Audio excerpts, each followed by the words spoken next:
ನೋಡಿ, ರಾಜ್ಯದಲ್ಲಿ ತಮ್ಮ ಮಗನನ್ನ ಸಿಎಂ ಮಾಡೋ ಉದ್ದೇಶದಿಂದ ಸರ್ಕಾರವನ್ನ ಬೀಳಿಸ್ತಾರೆ ಮಲ್ಲಿಕಾರ್ಜುನ್ ಖರ್ಗೆ ಅವರು. ಮೋದಿ ಅಲ್ಲ, ಮಲ್ಲಿಕಾರ್ಜುನ್ ಖರ್ಗೆ ಸರ್ಕಾರ ಬೀಳಿಸ್ತಾರೆ. ಎಐಸಿಸಿ ಅಧ್ಯಕ್ಷ ಖರ್ಗೆ ಹೇಳಿಕೆ ಇದು. ಮಾಜಿ ಸಚಿವ ರಾಮುಲು ವಾಗ್ದಾಳಿಯನ್ನ ಮಾಡಿದ್ದಾರೆ. ಲಾಸ್ಟ್ ಟೈಮ್ ಎಐಸಿಸಿ ಅಧ್ಯಕ್ಷ ಖರ್ಗೆ ಅವರು ಒಂದು ಹೇಳಿಕೆಯನ್ನು ಕೊಟ್ಟಿದ್ರು. ಸಿದ್ದರಾಮಯ್ಯ ಡಿಕೆಶಿ ಮಧ್ಯೆ ಸಿಎಂ ಕುರ್ಚಿಗಾಗಿ ಫೈಟ್ ನಡೀತಾ ಇರುವಂತಹ ಸಂದರ್ಭದಲ್ಲಿ ಇಬ್ಬರ ಜಗಳದಲ್ಲಿ ತಮ್ಮ ಮಗನನ್ನ ಸಿಎಂ ಮಾಡಲು ಖರ್ಗೆ ಪ್ಲಾನ್ ಮಾಡಿಕೊಂಡಿದ್ದಾರೆ. ಕಲಬುರಗಿಯ ಜನಾಕ್ರೋಶ ರ್ಯಾಲಿಯಲ್ಲಿ ಶ್ರೀರಾಮುಲು ಅವರ ಹೇಳಿಕೆ ಇದು. ಖರ್ಗೆ ಅವರು ಹೇಳಿದ್ರು, ನರೇಂದ್ರ ಮೋದಿ ಅಮಿತ್ ಶಾ ಅವರು ಸರ್ಕಾರವನ್ನ ಬೀಳಿಸ್ತಾರೆ ಅಂತ ಹೇಳಿದ್ರು. ಇದು ಅದಲ್ಲ, ಮಲ್ಲಿಕಾರ್ಜುನ್ ಖರ್ಗೆ ಅವರೇ ಸರ್ಕಾರವನ್ನ ಬೀಳಿಸ್ತಾರೆ. ಕಾರಣ ಮಲ್ಲಿಕಾರ್ಜುನ್ ಖರ್ಗೆ ಅವರ ಮಗ ಪ್ರಿಯಾಂಕ್ ಖರ್ಗೆ ಅವರನ್ನ ಸಿಎಂ ಮಾಡುವಂತ ಉದ್ದೇಶ ಅಂತ ಶ್ರೀರಾಮುಲು ಅವರು ಜನಾಕ್ರೋಶ ಯಾತ್ರೆಯಲ್ಲಿ ಹೇಳಿದ್ದಾರೆ. 220 ದಿನಗಳು ಮಾತ್ರ ಉಳಿದಾತೆ. 220 ದಿನಗಳ ನಂತರ ಪುನಃ ಈ ರಾಜ್ಯದ ಮುಖ್ಯಮಂತ್ರಿಗಳಂತ ಸನ್ಮಾನ್ಯ ಸಿದ್ದರಾಮಯ್ಯನವರು ಅವರು ರಾಜೀನಾಮೆಯನ್ನು ಕೊಡ್ತಾರ, ಮಾಜಿ ಮುಖ್ಯಮಂತ್ರಿಗಳಾಗ್ತಾರ. ಡಿಕೆ ಶಿವಕುಮಾರ್ ಅವರು ಪುನಃ ಮುಖ್ಯಮಂತ್ರಿ ಆಗ್ಬೇಕೆಂದು ಹೋಗಿದಾರ. ಆ ಸರ್ಕಾರ ಏನಾಗುತ್ತೋ ಗೊತ್ತಿಲ್ಲ. ಆಗ್ಲಿ ಇವತ್ತು ಅಯೋಮಯದ ಪರಿಸ್ಥಿತಿಯಲ್ಲಿದೆ.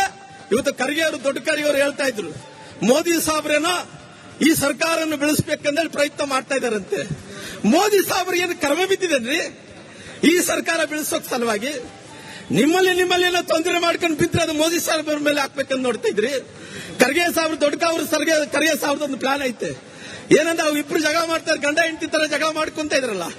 ಆ ಗಂಡ ಹೆಂಡತಿ ತರ ಏನ್ ಜಗಳ ಮಾಡ್ಕೊಂತ ಇದ್ರು, ಅವ್ರ ಮಗನ ಕೂಡ ಮೂರನೇ ವ್ಯಕ್ತಿ ಆಗಿದ್ದು ನುಗ್ಗಿಸಿ ಇವತ್ತು ಗಂಡ ಹೆಂಡತಿ ಜಗಳ ಮಧ್ಯೆ ಮೂರನೇ ಅವನೋಗಿ ಅವ್ರ ಮಗನ ಮುಖ್ಯಮಂತ್ರಿ ಮಾಡ್ಬೇಕಂದೇಳಿ ಮೋದಿ ಸಾಹೇಬ್ರ ಮೇಲೆ ಆಗ್ತಾ ಇದಾರ. ನೋಡಿ, ನೆನಪಿಡ್ಕೊಳ್ರಿ, ಯಾರು ಕೂಡ ಬೇಕಾಗಿಲ್ಲ. ಈ ಸರ್ಕಾರ ಕೆಡವಕ್ಕೋಸ್ಕರವಾಗಿ ಸಿದ್ದರಾಮಯ್ಯ ಬೇಕಾಗಿಲ್ಲ, ಡಿಕೆ ಶಿವಕುಮಾರ್ ಬೇಕಾಗಿಲ್ಲ. ಖರ್ಗೆ ಸಾಹೇಬರು ಮುಂದಿನ ದಿನಗಳಲ್ಲಿ ಆ ಸೂಕ್ಷ್ಮತೆ, ಆ ವಿಷಯಗಳನ್ನು ತಿಳಿಸ್ಯಾರಂದ್ರಿಗಿನ ಈ ಸರ್ಕಾರ ಕೆಡವಲಕ್ಕೋಸ್ಕರವಾಗಿ, ಅವ್ರ ಮಗನ ಸ್ವಾರ್ಥಕ್ಕೋಸ್ಕರವಾಗಿ, ಅವ್ರ ಮಗನ ಮುಖ್ಯಮಂತ್ರಿ ಮಾಡಲ ಸಲುವಾಗಿ ಮಲ್ಲಿಕಾರ್ಜುನ್ ಖರ್ಗೆ ಅವರನ್ನೇ ಈ ಸರ್ಕಾರವನ್ನು ನೋಡಿ, ರಾಜ್ಯದಲ್ಲಿ ತಮ್ಮ ಮಗನನ್ನ ಸಿಎಂ ಮಾಡೋ ಉದ್ದೇಶದಿಂದ ಸರ್ಕಾರವನ್ನ ಬೀಳಿಸ್ತಾರೆ ಮಲ್ಲಿಕಾರ್ಜುನ್ ಖರ್ಗೆ ಅವರು. ಮೋದಿ ಅಲ್ಲ, ಮಲ್ಲಿಕಾರ್ಜುನ್ ಖರ್ಗೆ ಸರ್ಕಾರ ಬೀಳಿಸ್ತಾರೆ. ಎಐಸಿಸಿ ಅಧ್ಯಕ್ಷ ಖರ್ಗೆ ಹೇಳಿಕೆ ಇದು. ಮಾಜಿ ಸಚಿವ ರಾಮುಲು ವಾಗ್ದಾಳಿಯನ್ನ ಮಾಡಿದ್ದಾರೆ. ಲಾಸ್ಟ್ ಟೈಮ್ ಎಐಸಿಸಿ ಅಧ್ಯಕ್ಷ ಖರ್ಗೆ ಅವರು ಒಂದು ಹೇಳಿಕೆಯನ್ನು ಕೊಟ್ಟಿದ್ರು. ಸಿದ್ದರಾಮಯ್ಯ ಡಿಕೆಶಿ ಮಧ್ಯೆ ಸಿಎಂ ಕುರ್ಚಿಗಾಗಿ ಫೈಟ್ ನಡೀತಾ ಇರುವಂತಹ ಸಂದರ್ಭದಲ್ಲಿ ಇಬ್ಬರ ಜಗಳದಲ್ಲಿ ತಮ್ಮ ಮಗನನ್ನ ಸಿಎಂ ಮಾಡಲು ಖರ್ಗೆ ಪ್ಲಾನ್ ಮಾಡಿಕೊಂಡಿದ್ದಾರೆ. ಕಲಬುರಗಿಯ ಜನಾಕ್ರೋಶ ರ್ಯಾಲಿಯಲ್ಲಿ ಶ್ರೀರಾಮುಲು ಅವರ ಹೇಳಿಕೆ ಇದು.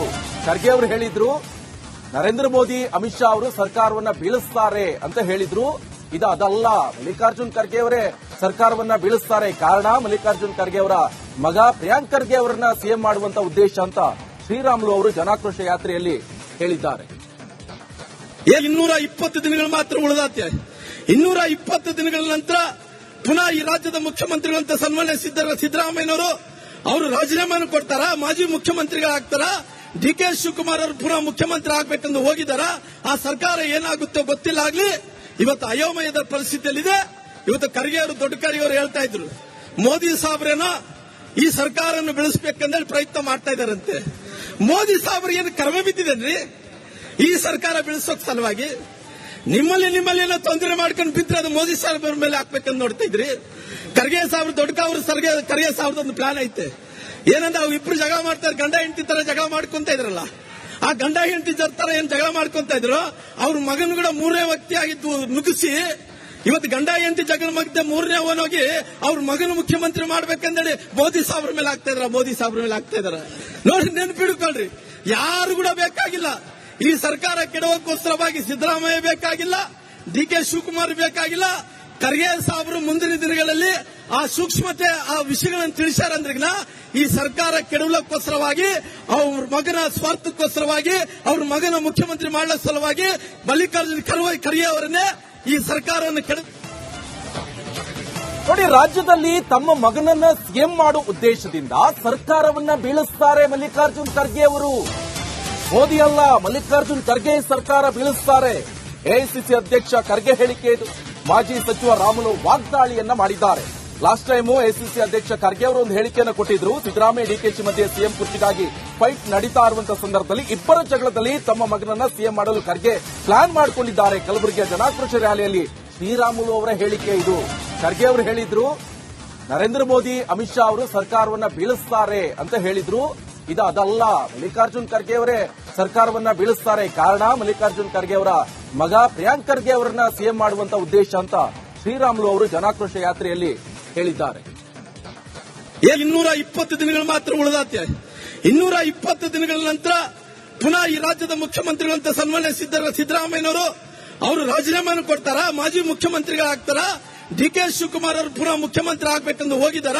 ಆ ಸರ್ಕಾರ ಏನಾಗುತ್ತೋ ಗೊತ್ತಿಲ್ಲ. ಆಗ್ಲಿ ಇವತ್ತು ಅಯೋಮಯದ ಪರಿಸ್ಥಿತಿಯಲ್ಲಿದೆ. ಇವತ್ತು ಖರ್ಗೆ ಅವರು, ದೊಡ್ಡ ಖರ್ಗೆ ಅವರು ಹೇಳ್ತಾ ಇದ್ರು, ಮೋದಿ ಸಾಹೇಬ್ರೇನೋ ಈ ಸರ್ಕಾರವನ್ನು ಬೆಳೆಸಬೇಕಂದ್ರೆ ಪ್ರಯತ್ನ ಮಾಡ್ತಾ ಇದ್ದಾರಂತೆ. ಮೋದಿ ಸಾಹೇಬ್ರಿಗೆ ಏನು ಕರ್ಮ ಬಿದ್ದಿದೇನ್ರಿ ಈ ಸರ್ಕಾರ ಬೆಳೆಸೋಕ್ ಸಲುವಾಗಿ? ನಿಮ್ಮಲ್ಲಿ ಏನೋ ತೊಂದರೆ ಮಾಡ್ಕೊಂಡು ಬಿದ್ರೆ ಅದು ಮೋದಿ ಸಾಹೇಬ್ರ ಮೇಲೆ ಹಾಕ್ಬೇಕಂತ ನೋಡ್ತಾ ಇದ್ರಿ. ಖರ್ಗೆ ಸಾಹೇಬ್ರು, ದೊಡ್ಡ ಖರ್ಗೆ ಸಾಹೇಬ್ರದೊಂದು ಪ್ಲಾನ್ ಐತೆ. ಏನಂದ್ರೆ ಅವು ಇಬ್ರು ಜಗಳ ಮಾಡ್ತಾರೆ, ಗಂಡ ಹೆಂಡತಿ ತರ ಜಗಳ ಮಾಡ್ಕೊಂತ ಇದ್ರಲ್ಲ. ಆ ಗಂಡ ಹೆಂಡತಿ ತರ ಏನ್ ಜಗಳ ಮಾಡ್ಕೊಂತ ಇದ್ರು, ಅವ್ರ ಮಗನು ಕೂಡ 3ನೇ ವ್ಯಕ್ತಿಯಾಗಿದ್ದು ನುಗ್ಗಿಸಿ ಇವತ್ತು ಗಂಡ ಹೆಂಡತಿ ಜಗಳ ಮಧ್ಯೆ 3ನೇ ಅವನೋಗಿ ಅವ್ರ ಮಗನು ಮುಖ್ಯಮಂತ್ರಿ ಮಾಡ್ಬೇಕಂದೇಳಿ ಮೋದಿ ಸಾಹೇಬ್ರ ಮೇಲೆ ಆಗ್ತಾ ಇದಾರೆ. ನೋಡಿ, ನೆನಪಿಡ್ಕೊಳ್ರಿ, ಯಾರು ಕೂಡ ಬೇಕಾಗಿಲ್ಲ. ಈ ಸರ್ಕಾರ ಕೆಡವಕ್ಕೋಸ್ಕರವಾಗಿ ಸಿದ್ದರಾಮಯ್ಯ ಬೇಕಾಗಿಲ್ಲ, ಡಿ.ಕೆ. ಶಿವಕುಮಾರ್ ಬೇಕಾಗಿಲ್ಲ. ಖರ್ಗೆ ಸಾಹೇಬರು ಮುಂದಿನ ದಿನಗಳಲ್ಲಿ ಆ ಸೂಕ್ಷ್ಮತೆ, ಆ ವಿಷಯಗಳನ್ನು ತಿಳಿಸ್ಯಾರಂದ್ರಿಗಿನ ಈ ಸರ್ಕಾರ ಕೆಡವಲಕ್ಕೋಸ್ಕರವಾಗಿ, ಅವ್ರ ಮಗನ ಸ್ವಾರ್ಥಕ್ಕೋಸ್ಕರವಾಗಿ, ಅವ್ರ ಮಗನ ಮುಖ್ಯಮಂತ್ರಿ ಮಾಡಲ ಸಲುವಾಗಿ ಮಲ್ಲಿಕಾರ್ಜುನ್ ಖರ್ಗೆ ಅವರನ್ನೇ ಈ ಸರ್ಕಾರವನ್ನು ನೋಡಿ, ರಾಜ್ಯದಲ್ಲಿ ತಮ್ಮ ಮಗನನ್ನ ಸಿಎಂ ಮಾಡುವ ಉದ್ದೇಶದಿಂದ ಸರ್ಕಾರವನ್ನ ಬೀಳಿಸ್ತಾರೆ ಮಲ್ಲಿಕಾರ್ಜುನ್ ಖರ್ಗೆ ಅವರು. ಮೋದಿ ಅಲ್ಲ, ಮಲ್ಲಿಕಾರ್ಜುನ್ ಖರ್ಗೆ ಸರ್ಕಾರ ಬೀಳಿಸ್ತಾರೆ. ಎಐಸಿಸಿ ಅಧ್ಯಕ್ಷ ಖರ್ಗೆ ಹೇಳಿಕೆ ಇದು. ಮಾಜಿ ಸಚಿವ ರಾಮುಲು ವಾಗ್ದಾಳಿಯನ್ನ ಮಾಡಿದ್ದಾರೆ. ಲಾಸ್ಟ್ ಟೈಮ್ ಎಐಸಿಸಿ ಅಧ್ಯಕ್ಷ ಖರ್ಗೆ ಅವರು ಒಂದು ಹೇಳಿಕೆಯನ್ನು ಕೊಟ್ಟಿದ್ರು. ಸಿದ್ದರಾಮಯ್ಯ, ಡಿಕೆಶಿ ಮಧ್ಯೆ ಸಿಎಂ ಕುರ್ಚಿಗಾಗಿ ಫೈಟ್ ನಡೀತಾ ಇರುವಂತಹ ಸಂದರ್ಭದಲ್ಲಿ ಇಬ್ಬರ ಜಗಳದಲ್ಲಿ ತಮ್ಮ ಮಗನನ್ನ ಸಿಎಂ ಮಾಡಲು ಖರ್ಗೆ ಪ್ಲಾನ್ ಮಾಡಿಕೊಂಡಿದ್ದಾರೆ. ಕಲಬುರಗಿಯ ಜನಾಕ್ರೋಶ ರ್ಯಾಲಿಯಲ್ಲಿ ಶ್ರೀರಾಮುಲು ಅವರ ಹೇಳಿಕೆ ಇದು. ಖರ್ಗೆ ಅವರು ಹೇಳಿದ್ರು, ನರೇಂದ್ರ ಮೋದಿ, ಅಮಿತ್ ಶಾ ಅವರು ಸರ್ಕಾರವನ್ನ ಬೀಳಿಸ್ತಾರೆ ಅಂತ ಹೇಳಿದ್ರು. ಇದು ಅದಲ್ಲ, ಮಲ್ಲಿಕಾರ್ಜುನ್ ಖರ್ಗೆ ಅವರೇ ಸರ್ಕಾರವನ್ನ ಬೀಳಿಸ್ತಾರೆ. ಕಾರಣ ಮಲ್ಲಿಕಾರ್ಜುನ್ ಖರ್ಗೆ ಅವರ ಮಗ ಪ್ರಿಯಾಂಕ್ ಖರ್ಗೆ ಅವರನ್ನ ಸಿಎಂ ಮಾಡುವಂತ ಉದ್ದೇಶ ಅಂತ ಶ್ರೀರಾಮುಲು ಅವರು ಜನಾಕ್ರೋಶ ಯಾತ್ರೆಯಲ್ಲಿ ಹೇಳಿದ್ದಾರೆ. 220 ದಿನಗಳು ಮಾತ್ರ ಉಳಿದಾತೆ. 220 ದಿನಗಳ ನಂತರ ಪುನಃ ಈ ರಾಜ್ಯದ ಮುಖ್ಯಮಂತ್ರಿಗಳಂತ ಸನ್ಮಾನ್ಯ ಸಿದ್ದರಾಮಯ್ಯನವರು ಅವರು ರಾಜೀನಾಮೆಯನ್ನು ಕೊಡ್ತಾರಾ, ಮಾಜಿ ಮುಖ್ಯಮಂತ್ರಿಗಳಾಗ್ತಾರ, ಡಿ.ಕೆ. ಶಿವಕುಮಾರ್ ಅವರು ಪುನಃ ಮುಖ್ಯಮಂತ್ರಿ ಆಗ್ಬೇಕೆಂದು ಹೋಗಿದಾರ. ಆ ಸರ್ಕಾರ ಏನಾಗುತ್ತೋ ಗೊತ್ತಿಲ್ಲ. ಆಗ್ಲಿ ಇವತ್ತು ಅಯೋಮಯದ ಪರಿಸ್ಥಿತಿಯಲ್ಲಿದೆ. ಇವತ್ತು ಖರ್ಗೆ ಅವರು, ದೊಡ್ಡ ಖರ್ಗೆ ಅವರು ಹೇಳ್ತಾ ಇದ್ರು, ಮೋದಿ ಸಾಹೇಬ್ರೇನೋ ಈ ಸರ್ಕಾರವನ್ನು ಬೆಳೆಸಬೇಕಂದ್ರೆ ಪ್ರಯತ್ನ ಮಾಡ್ತಾ ಇದ್ದಾರಂತೆ. ಮೋದಿ ಸಾಹೇಬ್ರಿಗೆ ಏನು ಕರ್ಮ ಬಿದ್ದಿದೇನ್ರಿ ಈ ಸರ್ಕಾರ ಬೆಳೆಸೋಕ್ ಸಲುವಾಗಿ? ನಿಮ್ಮಲ್ಲಿ ಏನೋ ತೊಂದರೆ ಮಾಡ್ಕೊಂಡು ಬಿದ್ರೆ ಅದು ಮೋದಿ ಸಾಹೇಬ್ರ ಮೇಲೆ ಹಾಕ್ಬೇಕಂತ ನೋಡ್ತಾ ಇದ್ರಿ. ಖರ್ಗೆ ಸಾಹೇಬ್ರು, ದೊಡ್ಡ ಖರ್ಗೆ ಸಾಹೇಬ್ರದೊಂದು ಪ್ಲಾನ್ ಐತೆ. ಏನಂದ್ರೆ ಅವು ಇಬ್ರು ಜಗಳ ಮಾಡ್ತಾರೆ, ಗಂಡ ಹೆಂಡತಿ ತರ ಜಗಳ ಮಾಡ್ಕೊಂತ ಇದ್ರಲ್ಲ. ಆ ಗಂಡ ಹೆಂಡತಿ ತರ ಏನ್ ಜಗಳ ಮಾಡ್ಕೊಂತ ಇದ್ರು, ಅವ್ರ ಮಗನು ಕೂಡ 3ನೇ ವ್ಯಕ್ತಿಯಾಗಿದ್ದು ನುಗ್ಗಿಸಿ ಇವತ್ತು ಗಂಡ ಹೆಂಡತಿ ಜಗಳ ಮಧ್ಯೆ 3ನೇ ಅವನೋಗಿ ಅವ್ರ ಮಗನು ಮುಖ್ಯಮಂತ್ರಿ ಮಾಡ್ಬೇಕಂದೇಳಿ ಮೋದಿ ಸಾಹೇಬ್ರ ಮೇಲೆ ಆಗ್ತಾ ಇದಾರೆ. ನೋಡಿ, ನೆನಪಿಡ್ಕೊಳ್ರಿ, ಯಾರು ಕೂಡ ಬೇಕಾಗಿಲ್ಲ. ಈ ಸರ್ಕಾರ ಕೆಡವಕ್ಕೋಸ್ಕರವಾಗಿ ಸಿದ್ದರಾಮಯ್ಯ ಬೇಕಾಗಿಲ್ಲ, ಡಿ.ಕೆ. ಶಿವಕುಮಾರ್ ಬೇಕಾಗಿಲ್ಲ. ಖರ್ಗೆ ಸಾಹೇಬರು ಮುಂದಿನ ದಿನಗಳಲ್ಲಿ ಆ ಸೂಕ್ಷ್ಮತೆ, ಆ ವಿಷಯಗಳನ್ನು ತಿಳಿಸ್ಯಾರಂದ್ರಿಗಿನ ಈ ಸರ್ಕಾರ ಕೆಡವಲಕ್ಕೋಸ್ಕರವಾಗಿ, ಅವ್ರ ಮಗನ ಸ್ವಾರ್ಥಕ್ಕೋಸ್ಕರವಾಗಿ, ಅವ್ರ ಮಗನ ಮುಖ್ಯಮಂತ್ರಿ ಮಾಡಲ ಸಲುವಾಗಿ ಮಲ್ಲಿಕಾರ್ಜುನ್ ಖರ್ಗೆ ಅವರನ್ನೇ ಈ ಸರ್ಕಾರವನ್ನು